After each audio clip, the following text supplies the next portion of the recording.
दुनिया में कई महापुरुष हुए, सभी एक से बढ़कर एक हैं। दुनिया के सभी महापुरुषों ने जीना सिखाया, लेकिन महावीर ऐसे अकेले महापुरुष हैं जिन्होंने जीने के साथ मरना भी सिखाया। जीना कला है तो मरना भी एक कला है। इस कला को सीखे बगैर जीवन अधूरा है। जन्म और मृत्यु तो जीवन के दो छोर हैं। हम दूसरे छोर को कैसे भूल सकते हैं? मृत्यु अवश्यंभावी है, उससे बचने का कोई उपाय नहीं है। बालक जन्मता है तो कई बातों में संदेह रहता है, पर मृत्यु में कोई संदेह नहीं रहता। पोलियो की दवा यदि बचपन में पिए तब तो ठीक है, और यदि बचपन में पी तो कोई फायदा होने वाला नहीं है।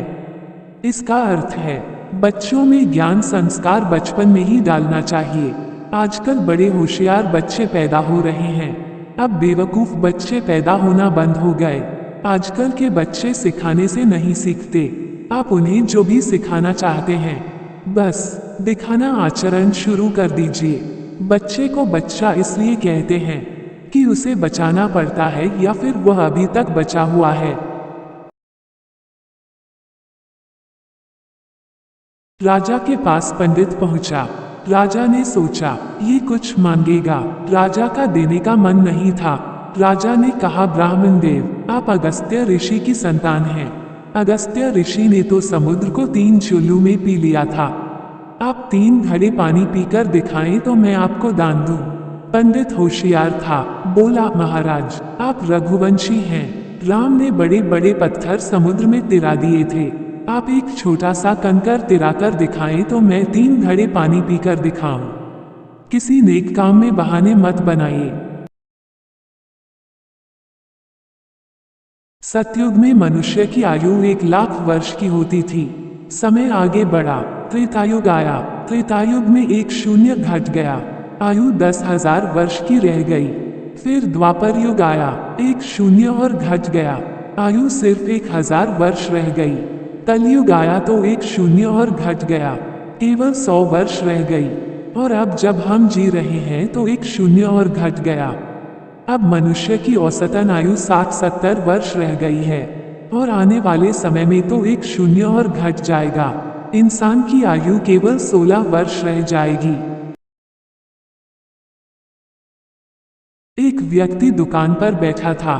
एक बकरा आया, दुकान पर चढ़ गया, उसने डंडा मारा और भगा दिया।